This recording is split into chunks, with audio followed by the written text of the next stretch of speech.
여러분 안녕하십니까, 박영환입니다. 한 주간의 뜨거운 정치권 이슈를 다뤄보는 국민 맞수 시작합니다.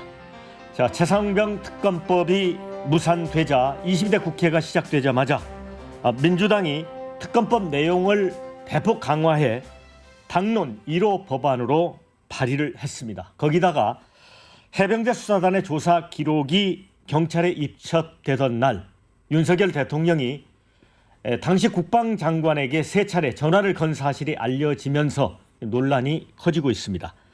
자, 이 문제는 국회에서도 아주 뜨거운 현안이 될 전망입니다. 자, 이 내용을 포함해서 정치권 현안 두 분 말씀 모시고 다뤄보도록 하겠습니다. 자, 먼저 국민의힘 홍석준 전 의원 나오셨습니다. 예, 반갑습니다. 안녕하십니까, 반갑습니다. 네, 민주당 광주 서구의 양부남 의원입니다. 예, 반갑습니다. 반갑습니다. 두 분은 말씀은 처음이시죠? 예, 처음입니다. 네. 자, 그럼 바로 첫 번째 주제로 가보겠습니다.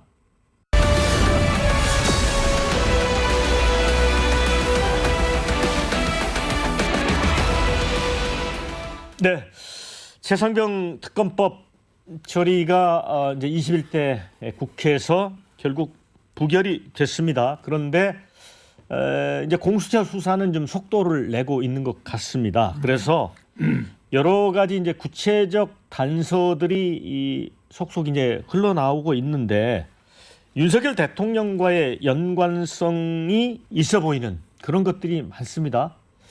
양부남 의원님, 예, 어떻게 보세요? 그 3차례 통화 기록은 어떻게 보십니까?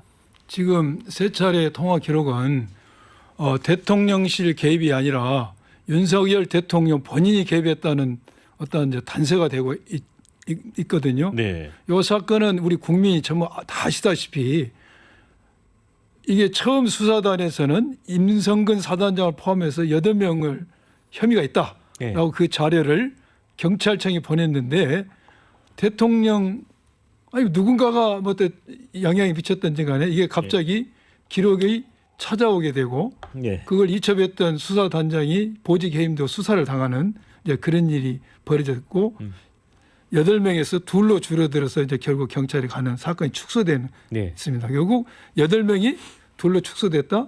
그 과정에서 경찰청에 나왔던 수사 결과 자료를 다시 회수했다. 그리고 그 수사를 담당했던 수사단장이 항명죄로 처벌을 받게 됐다. 보직임했다. 그런데 이제 그러한 경찰청으로 넘어간 수사 자료가 넘어가고 회수되기 그 과정에서 윤석열 대통령이 이종섭 장관에게 3번 전화를 했다. 그리고 기록이 회수되고 수사단장이 보임해임이 되고 수사가 됐다.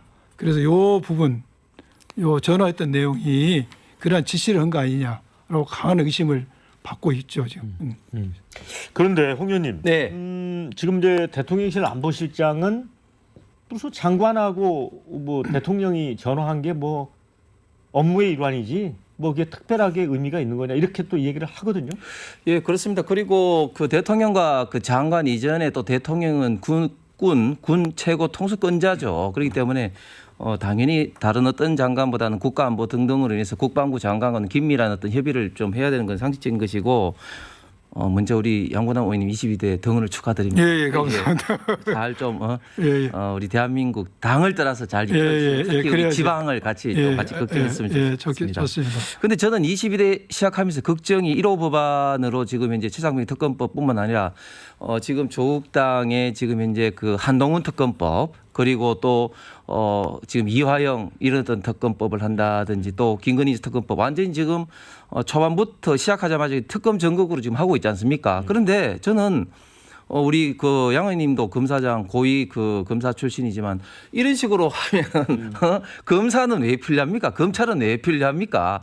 특검이라는 건 잘 아시는 것처럼 상권 분립의 예외적인 어떤 사항으로 좀 해야 되는 것이고 그다음에 저는 이 사항에 대해서 한 가지 이제 분명히 말씀드리고 싶은 것은 수사 외압이라는 전제가 되지가 않는 게 지금 2022년 7월 1일자 군사보안법 개정에 의해서 그 이전에 이제 공군 중사인 성폭행으로 좀 비극적인 삶을 하면서 이제 그 군 내에서 성폭행 내지는 또 사망 사고에 대해서는 수사권이 없습니다. 그렇기 때문에 그 당시에 박정훈 수사단장이 8명을 과실치사로 지금 그 기소 의견으로 넘긴 자체가 잘못된 것이죠. 그렇기 때문에 거기에 대해서 수사가 없는데 수사 외압이 저는 왜 필요한 것인지는 모르겠고 그 전제가 저는 성립되지 않는다. 그다음에 또 두 번째는 아까 말씀하신 것처럼 이제 8명 그 과실치사 넘겼는데 2사람을 이제 최종적으로 했지 않습니까? 그런데 과연 그러면 대통령이 특정인을 어떤 겨냥해서 이 사람 빼라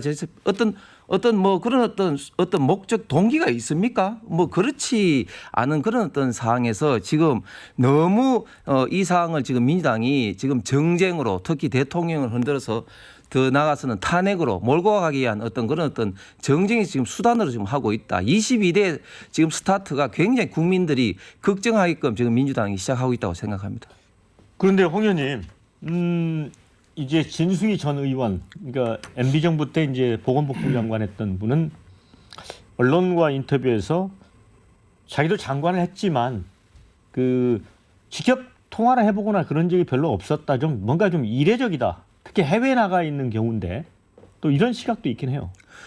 그 문제에 대해서는 뭐 장관 특히 대통령의 어떤 스타일마다 다 좀 그 다른 것이고 지금 윤석열 대통령은 장관들에게 자주 개별적인 지금 전화를 지금 하고 있는 그런 어떤 상황이기 때문에 그것을 좀 일반화하기는 좀 어렵고 특히 이제 전하고 이런 어떤 문제하고 관계없는 게 이종섭 장관이 이야기한 것처럼 예를 들어서 박정훈 수사단장의 어떤 해임권이라든지 이런 것은 이미 그 전에 실무적으로 다 결정이 났다 그렇게 이야기를 하고 계시죠. 네.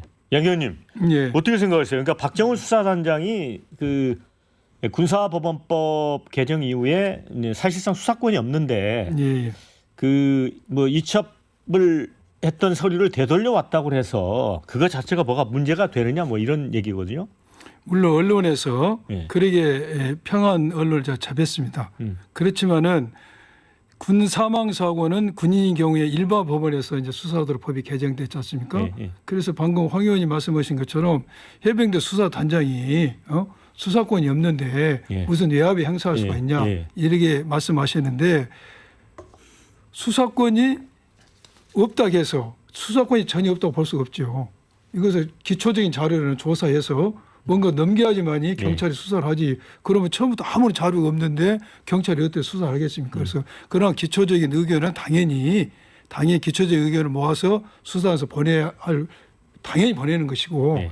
거기에 대해서 방금 우리 홍 의원이 말씀하신 것처럼 수사권 뭔가 군 통수권자로서 내가 얼마든지 이야기할 수가 있다 한다면은 이런 해소했던 자료를 찾아오는 그런 루트 말고도 얼마든지 경찰에서 수사할 수가 있고 예. 또 경찰에서 수사할 때 임성근 사단장이 뭔가 억울한 게 있으면 그거 가지고 다 결려질 것이고 예.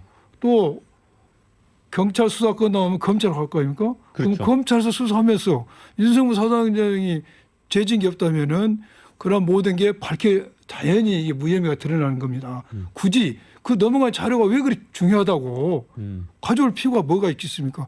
오히려 저는 홍 의원이 말씀하신 대로 그 말이 오히려 그만큼 윤석열 사단장이 책임이 중요하기 때문에 그 자료를 해소한 거 아니냐. 책임이 없다면 뭘로 해소합니까? 경찰에서 수사하고 또 경찰에서 임성근 사단장이 책임 있다 할지라도 검찰로 넘어가서 또 진짜 책임이 또 한 번 밝혀지니까 자연적인 사법 시스템에서 걸러질 것인데 굳이 그 자료를 그리 복잡하게 대통령실, 국방부 모든 관련 총리까지 동원해서 자료를 회수할 이유가 어디가 있었냐 생각이 들고요. 또 하나 이제 황 의원이 말씀한 것처럼 대통령과 장관 수시로 통화해야 됩니다. 원활한 국정 운영에서 그건 바람직한 일입니다. 그런데 이 사건에 있어서 전화했던 시점과 그 이로 일어나는 행위가 누가 보더라도 의심이 많다. 옛말에 이 말이 있습니까? 과전 불납립. 예. 오이밭에 가서는 신발을 고쳐 신지 말라고. 이하 부정관. 예. 그 뭡니까? 오해하는 밑에서는 관을 고쳐 쓰지 말아야 했는데 전화하고 이제부터 수사 서류가 회수가 되고 또 보직이 해임되고 수사 착수된 거 왜 이게 오비 일학입니까? 그리고 또 하나는 이종섭 장관 이력이 있습니다. 지난번 국회에 나와가지고 자 장관 최상병 사건과 관련해서 대통령실로부터 전화나 문자 받은 사실 있냐? 전혀 없다고 했습니다. 없다고 했죠. 없다고 예, 했어요. 그런데 이번에 박정우 대령 변호인을 통해서 통신 조회 내역이 밝혀짐으로써 통화 내역이 나왔어요. 이 통화 내역이 나오자 이 부분에 대해서는 또 말을 이르게 하죠. 내가 수사단 보직 혐의나 수사단장 수사와 관련해서 지시받은 게 없다. 방금 황 의원이 말씀한 것처럼 일반적인 국방 업무와 관련해서 전화받았다는 식이죠. 이래 이분이 말이 바뀌어요. 이 말이 바뀌는 것 자체가 좀 신빙성이 없다고 보여지고. 네. 홍 의원님 예. 반박하시죠. 예. 그 오비 일학이다. 수사를 하셨기 때문에 잘 하시겠습니다만 예. 그런 어떤 그 추정을 가지고 오비 일학이다 그렇게 좀 말씀하는 거는 너무 좀 확대해서 그 과장 해석인 것 같습니다. 그 다음에 수사를 할 권한이 없죠. 그런데 당시에 박정훈 수사단장이 8명을 과실 치사로 해서 이제 기소 의견 냈는데 그게 기초 자료는 아니죠. 그게 분명히 이제 수사의 결과물인 거죠. 예. 수사의 결과물. 예. 그러니까 그것은 그 수사 그 권한이 없는 불법 수사에 대한 어떤 결과물인 것이죠. 그렇기 때문에 그 자체가 성립이 안 되는 것이고 그리고 지금 전제가 자꾸 대통령이 전화를 해서 이 그 군 경찰에서 헌병대에서 이첩된 것이 회수됐다 또 수사단장이 해임됐다 이렇게 대통령과 국방부 장관의 어떤 전화를 근거로 이제 자꾸 말하는데 그것은 지금 이제 통화 내용이 지금 드러나지도 않았고 특히 이종섭 장관이 그걸 강력하게 지금 부정하고 있는 것에 대해서 그거는 그렇게 말씀을 하면 안 될 것 같고 그다음에 이제 말이 바뀐다. 이제 이 부분에 대해서는 이종섭 장관이 일부 좀 비판을 받아야 될 건 맞습니다. 그런데 이제 지금 이종섭 장관의 이야기는 그때 전화를 이제 그 받은 적이 없다는 것은 이 관련돼서 구체적인 사항에 대해서 뭐 이렇게 이첩을 하라 뭐 이렇게 하라고 이제 받은 적이 없다 뭐 이렇게 받은 적이 없다라고 이야기를 하고 있는 그런 어떤 사항인 것입니다. 그러니까 사실상 말을 바꾼 건 아니라는 말씀인 거죠. 네. 그렇죠. 자, 그런데 이제 이 건과 관련해서 야당은 대통령의 직권남용 혐의가 있다. 일부에서는 이제는 피의자로 대통령을 입건해야 되는 거 아니냐 공수처가 이렇게 주장하는 예. 분도 있더라고요. 예. 어떻게 보세요? 지금 대통령이 이런 행위에 대해서 과연 어떤 죄에 해당되고 지금 통화 내역을 가지고는 무슨 말을 했는지 알 수 없지 않습니까? 전화했다는 사실이 때문에 그렇기 때문에 지금 수사가 필요하고 이 정도라면은 제가 볼 때는 대통령실 당연히 압수수색을 해야 되고 이제 대통령을 피의자로 입건할 것인지 여부는 더 조사를 해보고 해야 될 문제인데 뭔가 더 공수처가 이러한 자료를 확보하고 나서도 이 정도 머물러서 안 된다. 대통령이 압수수색하고 대통령도 조사를 해야 된다. 저는 이제 그런 생각이 보다 더 철저하고 강도 높은 수사가 필요하다. 그런데 이제 반면에 대통령이나 국방장관이 군사경찰에 대해서 지휘권이 있다 이런 주장도 있어요. 당연히 그 지휘권 있고요. 그다음에 저는 직권 남용의 전제가 성립이 안 되는 게 제가 아까 말씀드린 것처럼 이게 권한이 없는 그 헌병 즉 군 경찰이 수사한 거 아닙니까? 네. 그렇기 때문에 권한이 없는 기관에 대해서 국방부 장관이 이렇게 저렇게 뭐 대통령이 또 총괄적으로 국방부 장관을 통해서 이렇게 만약에 했다 할지라도 직권 남용의 어떤 전제 조건이 성립이 되지 않는다. 그렇게 말씀을 드리고 두 번째는 방금 이제 양 의원님께서 그런 말씀을 하셨는데 이 정도 사안을 가지고 대통령실을 압수수색한다. 그러면 과거 문재인 정부 시절에 얼마나 많이 분명히 드러난 지금 현재 예를 들면 서해 그 공무원 사건 벌써 드러나지 않습니까? 당시에 안보실장과 국정원장이 지금 현재 기소돼서 지금 수사를 받고 있지 않습니까? 곧 재판에 넘어가겠지만 그런 어떤 사항에 대해서도 저희들도 뭐 압수수색 이런 어떤 이야기를 하지 않았는데 이거야말로 정말 국정을 흔들고 대통령을 탄핵하기 위한 정쟁의 어떤 수단이라는 게 지금 현재 그대로 지금 현재 민주 드러났다. 저는 참 가슴이 아픈 게 최상병 그때 연결식 7월 22일 날 작년 예. 그때 갔습니다마는 그때 연결식 장례식에 민주당에서는 지금 탈당한 오영환 예. 전 의원밖에 참석을 하지 않았습니다. 사실 민주당은 처음에는 여기에 대해서 전혀 관심이 없었습니다. 그러다가 이제 이걸 좀 정권을 흔들기 위해서 이렇게 지금 물고 늘어지고 있는데 저는 이러는 것들이 22대 내내 참 벌어질까 봐 참 걱정입니다. 네, 정권 흔들기용 정쟁용 특검이다 이런 입장인데 반론 듣고 다음 주제로 가야 될 것 같습니다. 그것은 정권을 흔들려는 정쟁용이 아니고 억울하게 죽은 젊은 최혜병의 사망의 어떤 과정을 밝히고 그 과정을 밝히려는 과정에 대해서 위압을 행사했는지 여부에 대한 국민적 관심을 저희들이 밝히려는 그런 차원이 정쟁과는 무관한 겁니다. 네, 자 그러면은 이번 주제는 여기서 마무리하고요. 두 번째 주제로 갑니다.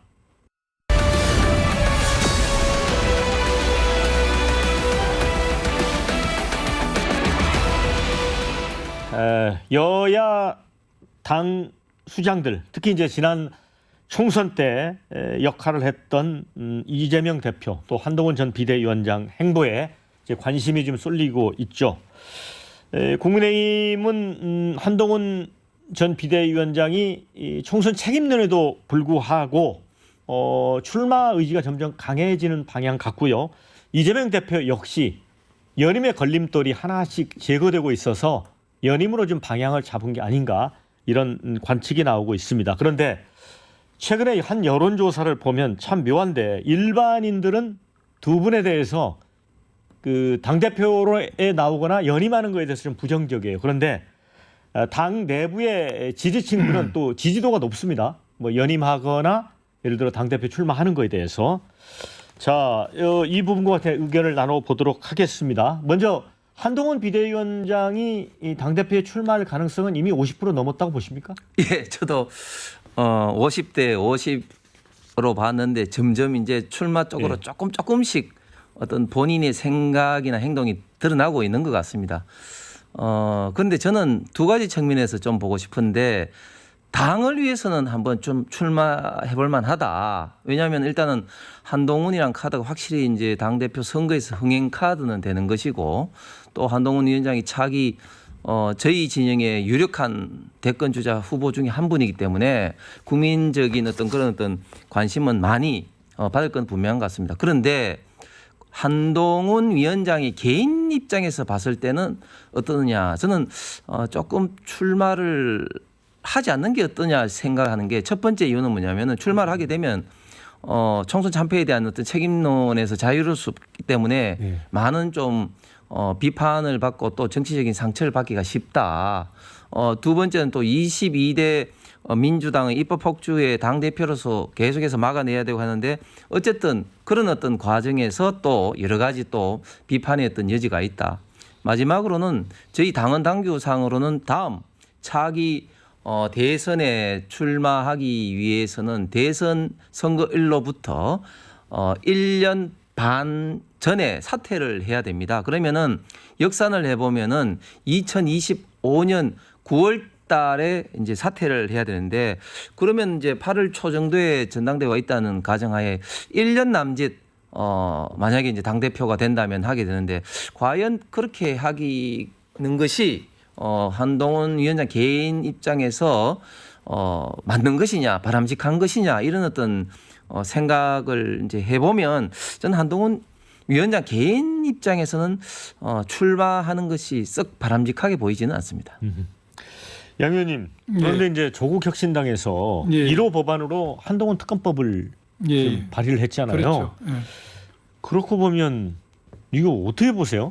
야권에는 한동훈 전 비대위원장이 당대표로 있는 게 좋을까요? 지금 한동훈 비대위원장 체제에서 이제 총선을 치렀지 않습니까? 근데 총선 결과는 뭐 썩 이렇게 네. 승리했다고 볼 수 없는 결과가 왔는데 그래서 한동훈 비대위원장이 보여줬던 총선에서 보여줬던 어떤 경륜이라든지 전략 예. 이런 게 비춰봤을 때 우리 민주당 입장에서는 한동훈 비대위원장이 당대표를 된다도 뭐 크게 우리가 뭐 영향을 받지 않을 것 같아요. 그런데 저는 개인적으로 한동훈 비대위원장이 당대표를 출마하는 거 이것도 그렇게까지 서두를 필요가 있는가.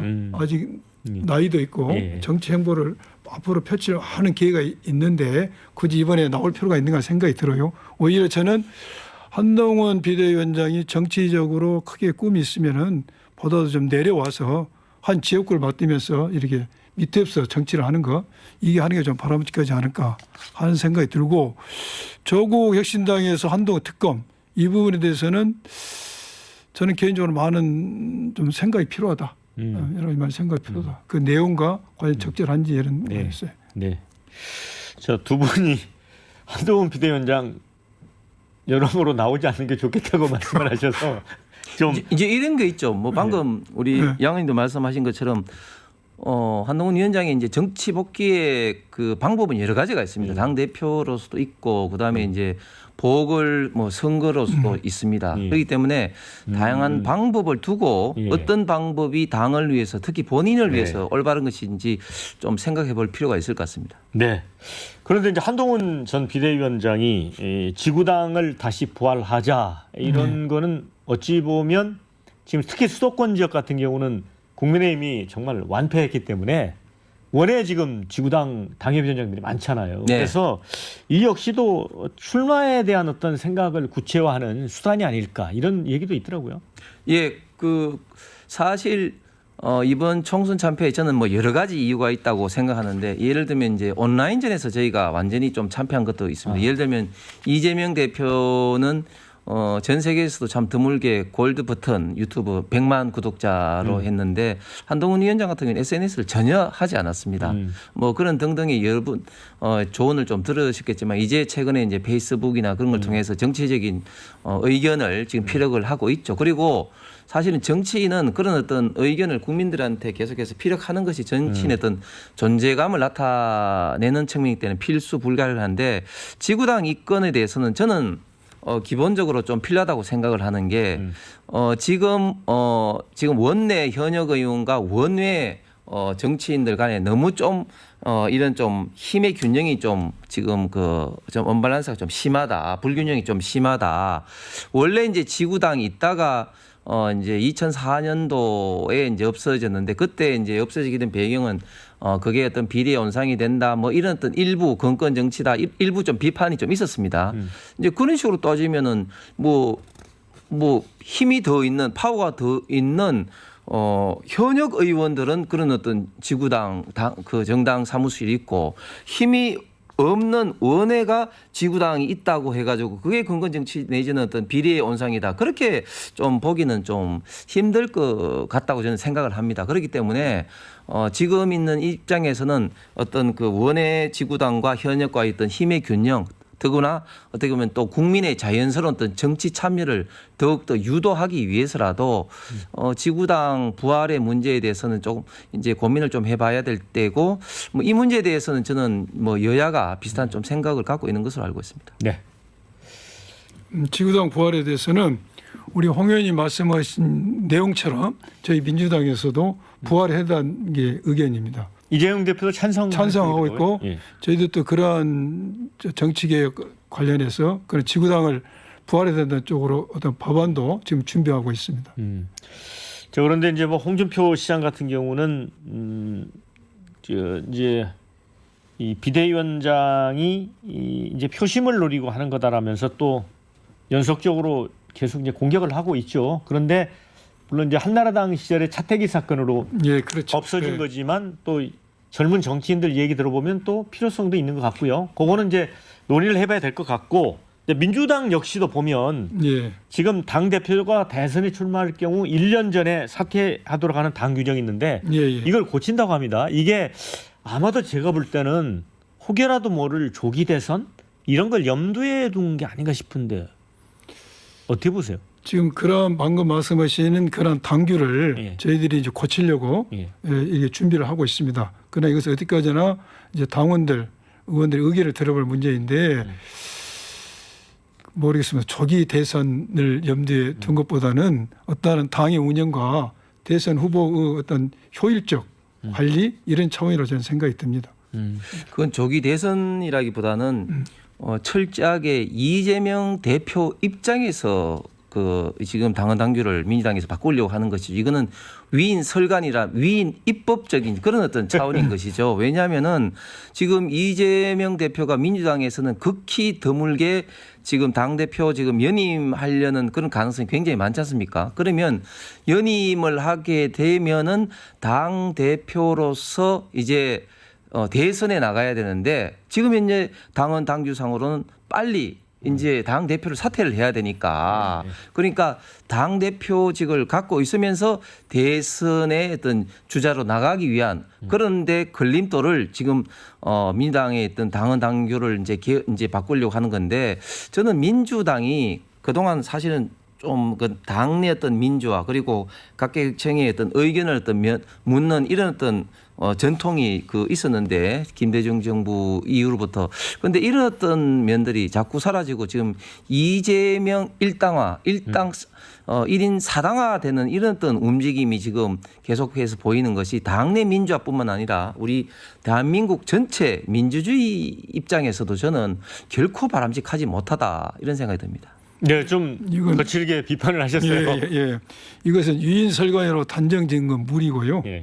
무리입니다. 무리고 이것 규정 자체도 현재 이제 토론 중에 있고 또한 이재명 대표가 연임해야 된다. 이것은 우리 이번에 총선에서 보여준 민심이 21대 때도 우리 더불어민주당이 과반을 차지했지만은 이번에는 야당인 상태에서 과반을 차지했어요.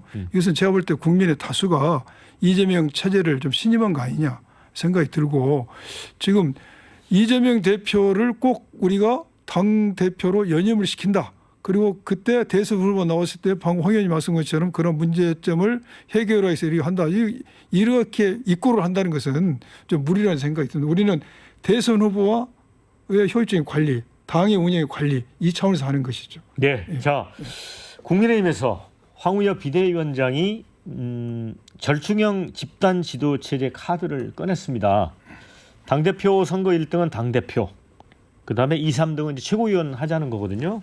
그런데 이게 용산에서 한동훈 비대위원장이 나오면 당 대표가 될 거에 대한 어떤 방어책 수단에서 나온 거다라는 또 소문도 있어요. 그건 아니겠죠? 예, 저도 사실은 이제 평소에 이런 좀 생각을 하고 있습니다. 왜냐하면 저희 당내 선거를 하다 보면 이제 당 대표, 그다음에 최고위원 이렇게 그룹이 돼서 좀 표현이 좀 그렇습니다만은 메이저 그룹하고 마이너 그룹 같은 그런 좀 느낌이 좀 많이 좀 들었습니다. 그렇기 때문에 당의 그 우수한 어떤 자원들을 최대한 당 최고 의사 결정 기구인 좀 최고위원회에 들어가기 위해서는 좀 더 중량감 있는 좀 더 영향력 있는 분들이 최고위원회에 들어가야 된다. 그러기 위해서는 지금 체제는 지금 당헌 당규는 좀 바꿔야 되거든요. 왜냐하면은 이게 그 최고위원 그룹하고 또 이제 당 대표 그룹이 지금 완전히 이제 분리 선거를 하고 있기 때문에 그런데 그런 측면에서 지금 황우여 그 지금 이제 비대위원장 같은 경우는 이제 그걸 좀 절충형으로 섞어서 당 대표 최고 득점 2, 3위는 이제 최고위원회에 이제 가서 이제 하자. 일명 본인이 이제 하이브리드형 어떤 체제다 이렇게 이제 말씀을 하셨는데 저는 지금 저희 당의 처해진 입장, 저희가 108석의 어떻게 보면 소수 여당 아니겠습니까? 이런 입장에서는 당의 가용 자원을 최대한 이제 활용하기 위해서라도 이런 방식이 저는 필요하다 봅니다. 이렇게 되면은 유승민 전 의원이나 나경원 의원도 출마할 가능성이 좀 높아지는 거 아니에요? 오히려 가능성이 좀 가능성이 훨씬 그렇죠. 높아지죠. 그럴 수 있죠. 네네. 그렇죠. 네. 그런 게 민주당에게는 입장에서 볼 때는 어떤 영향을 끼칠까요? 민주당 입장에서는 어떤 형태로 나오든 저희들은 크게 영향을 받지 않다고 생각이 듭니다. 가진 자의 여유 시간. 여유 만만. 우리는 크게 영향이 없다고 생각이 듭니다. 예. 아이고 세 번째 주제로 갑니다.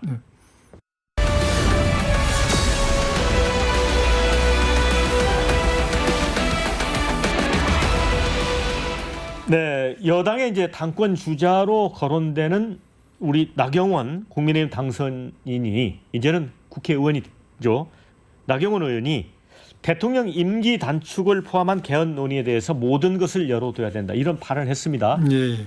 이 편집인 협회 이 조찬 이제 그 간담회에서 나온 자리인데 저도 사실 그날 갔었습니다, 행사에. 그런데 물론 단서를 달았어요. 대통령의 결단이 필요한 문제이긴 하지만라고 했는데 또 언론들이 이제 사실은 그 단서를 이제 빼버리고 보도를 하는 바람에 난리가 났습니다. 홍석준은 네. 네. 그 나경원 의원께서 또 이제 그 이후에 좀 그게 아니다고 이제 또 추가 또 발언도 또 예. 하셨죠. 예. 사실 이제 대통령제가 87년 개헌으로 인해서 이제 5년 단임제로 지금 이제 그 운영이 되고 있습니다. 그것이 이제 맞냐 안 맞냐 뭐 4년 중임제로 해야 된다 이런 어떤 논의는 과거부터 이제 있어왔죠. 그런데 대전제는 뭐냐? 현 대통령부터 그게 적용되는 것이 아니라 결국은 그것을 대통령 선거를 통해서 국민들의 의사를 물어서 이제 그 헌법 개정도 필요하고 또 대통령 출마하는 그런 것까지도 국민들이 이제 결정하게끔 하는 거지. 그것이 지금 현재 5년 단임제로 당선된 현재 대통령의 그거를 적용한다. 이것은 말이 안 되는 거고 자유민주주의와 헌법의 어떤 기본 대원칙을 일방적으로 국민의 의사와는 관계없이 파괴하는 것이죠. 그렇기 때문에 이것은 이제 맞지 않고 이제 만약에 이제 4년 중임제 개헌이 필요하다 이런 논의가 본격적으로 되면 그것은 다음 대통령 선거에 아주 중요한 어떤 또 이슈가 또 되겠죠. 양분 의원님, 근데 예. 민주당은 이런 거에 대해서 굉장히 좀 좋아하는 것 같아요. 그렇습니다. 왜 지금 그렇습니까? 제가 좀 자료를 적어왔는데 네. 우리가 4년 중임제냐 5년 단임제냐 이 문제에 대해서 우리 헌법상으로는 재헌헌법 선포를 했더라고요. 예. 5차 개헌에서도 이거 4년 중임 1차 한번 중임제 가능하다 했는데 우리 이재명 대표께서 2023년도에 최초에 이제 4년 중임제가 가능하다 예. 이걸 이야기했고 4년 중임제의 이제 장점은 여러 아시다시피 국정 연속이 가능하다. 근데 5년 단임제는 제왕적으로 권력이 집중된다. 이런 여러 가지 헌법학자들의 평이 있지 않습니까? 네. 또 얼마 전에 여론조사 모 조사 기관에서 여론조사를 했는데 5월 27일부터 5월 29일 1,008명을 했더라고요. 1,004명을 했는데 국민 58%가 4년 중임 개헌에 동의한다고 했습니다. 그래서 우리 민주당에서는 4년 중임제를 하는 게 낫다. 권력이 제왕적 5년 단임제를 하다 보니까 제왕적 권력이 집중되고 그렇기 때문에 4년 중임제가 좋다는 게 우리 민주당의 의견이고 제가 볼 때는 방금 말씀하신 나경원 의원도 처음에 여러 가능성을 놓고 보지만은 4년 중임제 개헌이 낫다. 이 이야기한 것도 이런 여론이 상당히 4년 중임제를 지지하는 여론이 있다는 것을 염두에 뒀 것 같아요. 그런데 제가 볼 때는 우리 윤석열 대통령에 대해서 이 정부에 대해서 이렇쿵 저렇쿵 뭐 비판적 의견이 많은데 예. 제가 볼 때는 마지막 기회 아닌가. 4년 중임 개헌을 해버리고 본인의 임기를 1년 단축시키면서 4년 중임을 한다면은 제가 볼 때 아무리 지금까지 부정적인 평가를 받았다 할지라도 그거 하나로 나는 역사에 아주 길이 남는 훌륭한 대통령이 나올 것 같아요. 근데 아니 그러니까 지금 우리 양분남 의원님께서는 윤석열 대통령이 이 임기 1년을 줄여서 네. 4년 중임에 개헌을 하면 역사의 길이 남을 거다. 아주 저는 이런 정치 그런 생각이 제안을 들어요. 하셨어요. 아니 좀 전에 이제 양님께서 말씀하신 그 여론조사는 그 4년 중임제 5년 단임제 그 자체에서 물은 것이고 현 대통령의 임기를 줄여서 4년 중임제 하자 그런 건 그렇죠. 아닌 것이죠. 그건 아니에요. 아닌 것이죠. 아니에요. 예, 아닌데 그런데 내가 근데 제안을 하신 거죠. 제안을 한 거죠. 예, 그런 건 아닌 것이고 제가 말씀드린 것처럼 만약에 현재 물론 그게 정치 어떻게 보면은 주요한 어떤 앞으로의 어떤 이슈는 될 수가 있습니다. 그런데 현재 어떤 대통령을 적용을 한다는 것은 제가 아까 말씀드린 것처럼 헌법 개정 이전에 우리 국민 투표에 의해서 즉 5년 단임제 대통령을 선출한 그 국민들의 의사결정을 아하. 깡그리 다 무시하게 되는 겁니다. 그리고 입법도 잘 아시는 것처럼 결국은 기본권이라든지 재산을 침해하는 소급 입법은 지금 현재 할 수가 없는데 임기를 단축시키는 현역 그게 의원이 됐든 대통령이 됐든 단축시키는 헌법 개정 그거는 있을 수가 없는 일인 것이죠. 그렇기 때문에 이거는 대통령의 어떤 결심으로 이루어질 그런 어떤 사항이 아닙니다. 만약에 그런 논의가 되면 될수록 국정 혼란과 극심한 정쟁이 될 뿐이고 앞으로 미래에 어떻게 할 것인가 그런 것은 충분히 국회에서 논의는 할 수 있다고 봅니다. 물론 홍 의원님 말씀하신 것처럼 이번 대통령은 적용이 안 되고 다음 대통령부터 이게 4년 중임제를 한다. 개헌하는 것 할 수 있습니다. 그런데 저는 한 걸음 더 나아가서 우리 윤석열 대통령이 임기 1년을 포기하고 나부터 하자라고 이런 제안을 할 수 있는 겁니다. 아니 그게 뭐 불가능, 어떻게 입법적으로 불가능한 거 아니죠? 아니에요. 아니 잠깐만. 그래서 불가능하죠. 저는 그런 제안을 그렇다면은 윤석열 대통령에 대해서는 어떤 비판적 의견도 한 번에 해소할 수 있는 정말 그거는 대통령 개인 방안이 될 수 결정할 있다. 사항은 아닙니다. 그게. 그래서 국민의힘 이제 권성동 의원 같은 경우에는 대통령 임기 단축 개헌 주장에 대해서는 탄핵을 위한 도구로 개헌을 악용하는 거라다 이렇게 주장을 하거든요.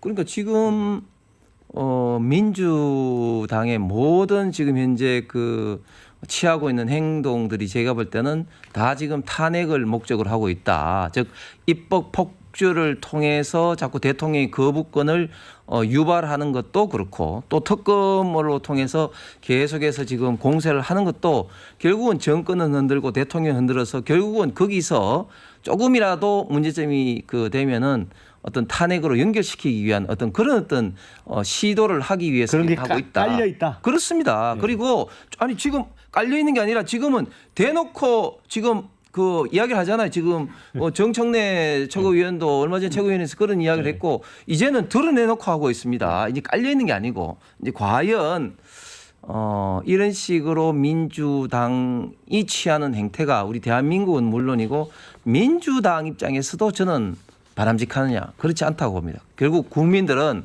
여기 대해서 국정을 흔들고 이런 것에 대해서 일부 윤석열 대통령을 비판하는 국민들도 그런 어떤 상황이 됐을 때는 저는 민주당이 굉장히 후폭풍 부메랑을 맞을 거라고 생각합니다. 정치적 의도의 국정 흔들기다 이렇게 주장을 하고 있습니다. 그런 주장을 하시기 전에 우리의 민생 입법이라든지 국정 기조 전환을 바꾸기를 원하고 국민들이 의혹을 갖는 법률안에 대해서 왜 대통령이 거부권을 행사하고 그런 원인이 있기 때문에 이런 현상이 벌어진 거 아닙니까?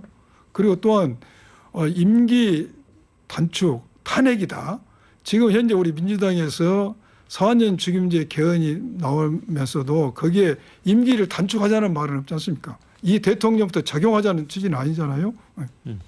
그래서 정정으로 모르기 이전에 왜 이러한 민생 입법과 국민들이 의혹을 해소하기 위해서 원하는 법률에 대해서 대통령 거부권 행사하는지. 그러니까 아니 최혜병 특검도 그렇잖아요. 다시 말해 돌아가서 정말로 우리 홍 의원이 말씀한 것처럼 아무 권한 없는 일에 무슨 직권남용죄가 되냐 안 되냐. 그러면 특검법에 수용해서 밝혀보면 될 거 아닙니까? 그래서 저희들이 최혜병 안 하니까 이런 문제가 생겨요. 최혜병 특검을 그냥 무작정 비판 내지는 거부하지 않는다는 건 뭐 다 아시는 사항 아니겠습니까? 제가 공수처 수사 결과 지켜보고 특히 완전히 결과가 끝나지 않더라도 저희는 일정 기간을 정해서 만약에 그 결과가 나타나지 않으면 할 수도 있다. 그리고 이런 어떤 독소조항에 해당되는 어떤 추천권이라든지 이런 것은 이제 좀 바꾸자 이런 식으로 협의를 했는데 지금, 그게 안 되고 있는 것이죠. 지금 다시 말이 돌아갔는데요. 최혜병 특검법 거부한 사유 중에서 수사 중인 사건에 그런 사례가 없다. 수사 중인 사건에 특검한 적이 많습니다. 네. 또 수사가 여야 단독으로 하지 않았다.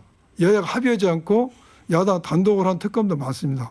또 특검 후보 추천에 대해서도 단독으로 한 적이 있는데 이번에 우리 특검법 어제 우리가 수정해서 발의한 것은 이제 교섭단체가 민주당만 한 게 아니라 비교섭단체도 하는 걸로 바꿨습니다. 그런데 독소장이라고 말씀하신 것도 그게 피해 사실이 아닌 수사 절차에 관한 것이었고 또 다른 특검에서도 그러한 내용으로 수사 과정을 공개한 사례가 많았어요. 수사 결과를 지켜보자. 좋은 의견입니다. 그러나 지금 공수처 수사가 제대로 되겠냐 이것이죠. 진행 속도라든지 인력이라든지 이런 면에서. 또한 늘 강조하지만은 공수처 수사가 됐다고 해서 기소권이 없어요. 공수처는. 그래서 정쟁이라고 일촉하지 마시고 왜 우리 민주당이 이렇게 행동을 나온 것에 대해서 원인 제공은 국민의힘과 대통령이 있다. 네, 이제 논점을 벗어났기 때문에 반론하실 거면 짤막하게 가지고 짧게만 하겠습니다. 예, 아니 특검을 할 수가 있죠. 그러나 그 사실은 이런 어떤 특검 논의에 여야가 합의를 이때까지 다 했고 합의를 하지 않은 특정 어떤 정당의 특검은 없었다. 그 다음에 아니 있었다니까요. 뭐가 있었어요? 여야 합의 없이 특검이 많았습니다. 뭐가 있었습니까? BBK 주가 조작 사건, 노무현 대통령 측근 비리 사건, 대북 송금 사건 제가 좀 서베이를 했어요. 아니 내용권 그게 과세 부입 사건. 아니 그게 결국은 그게 누가 주도를 했냐 따라서 다르겠지만 그러나 결국은 여야가 합의라는 거는 마지막에 합의라는 거거든요. 여야 합의 없이 된 특검입니다. 그다음에 특검을 결국은 지금까지 여야가 동수로 1인 1인에서 추천을 해서 대통령이 선택하도록 하면 되는 겁니다. 그래서 네. 그런 조항만 협의만 하면 되는데 그런 조항 협의를 못하도록 민주당이 밀어붙이는 것은 이거는 뭐 거부권을 유발하는 것밖에 저는 안 네. 보입니다. 자, 이제 마무리 짓고 예. 네 번째 주제로 가보겠습니다. 네.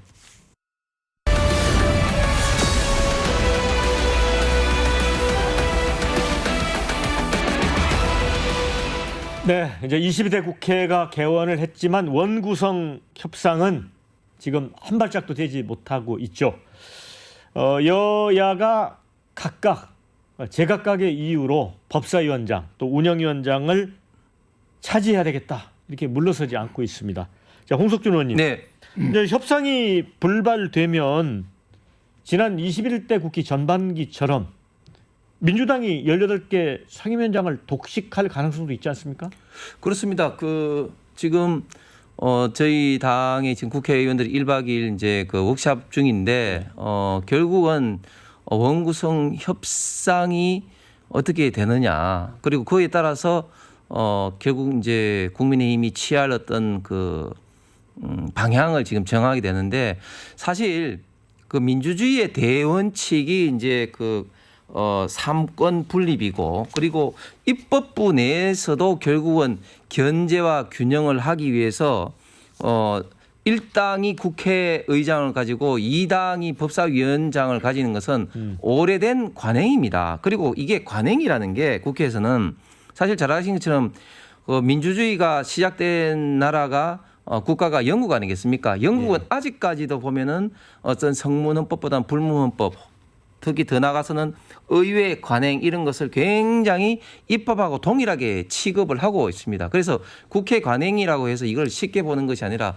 꼭 법하고 똑같다 그렇게 좀 생각을 하시고 또 역지사지 입장에서 만약에 저희가 일당이 되고 난 다음에 우리가 국회의장하고 법사위원장하고 이게 다 하겠다 이렇게 하면은 민주당이 어떻게 하겠습니까? 그래서 저는 민주당이 이 법사위원장은 이런 관행을 2당의 국민의힘이 하고 특히 또 운영위원장 같은 경우는 당연히 지금까지 여당이 해왔습니다. 이런 어떤 문제에 대해서 운영위와 법사위를 다 갖겠다 이렇게 하는 것은 국회에서 입법 독주를 하겠다는 것 다름없고 그리고 민주당에서 한번 생각해 보셔야 될 게 결국은 이렇게 되는 게 민주당 입장에서도 결코 좋지가 않다. 그래서 결국은 21대 때도 18개 상임위원을 전부 다 하고 난 다음에 결국은 다음에 서울시장 보궐선거 또 대선 지방선거 다 참패를 했지 않습니까? 이런 면도 국민들이 바라보고 있다. 이런 점을 좀 분명히 좀 인식을 좀 했으면 좋겠습니다. 양 의원님 생각은 어떠세요? 지금 우리가 1당은 국회의장을 하고 제2당은 이제 법사위원장 하는 게 17대부터 그런 관행이 있었지 않습니까? 그런데 21대 때는 전반기를 우리가 모든 걸 다 했어요. 그런데 우리가 지금 문제는 법사위원장과 운영위원장을 누가 가져갈 것인가 이제 쟁점인 것 같아요. 그런데 저희들이 법사위원장을 그 관행대로 한다면은 2당이 지금 이제 여당에서 가져갈 그런 상황인데 지난 이 법이라는 게 소관 상임위를 통과도 법사위에서 체계 자구 심사 때문에 거기를 통과해야 되는데 그걸 통과하지 못한 여러 가지 법률이 많이 있지 않습니까? 그런데 우리 민주당 입장에서는 제1당이 됐다. 이것은 국민들이 여러 가지 민생 입법이라든지 이런 문제 해결하라고 준 건데 법사위원장 자리를 저희들이 차지하지 못했을 때 과연 이러한 효율적인 입법을 할 수가 있겠는가? 그런 경우는 국민으로부터 우리는 너희들에게 제1당을 줬는데 국민에 필요한 민생입법 제대로 해결하지 못하는 무능한 초원을 발수했다. 물론 우리가 이제 숫자가 많으니까 법사위를 패싱할 수 있는 직회부 카드라든지 패스트 트랙을 태울 수는 있습니다. 또 이렇게 되면 국민들 여야 합의 없이 입법 독주였다는 비난을 받지 않습니까?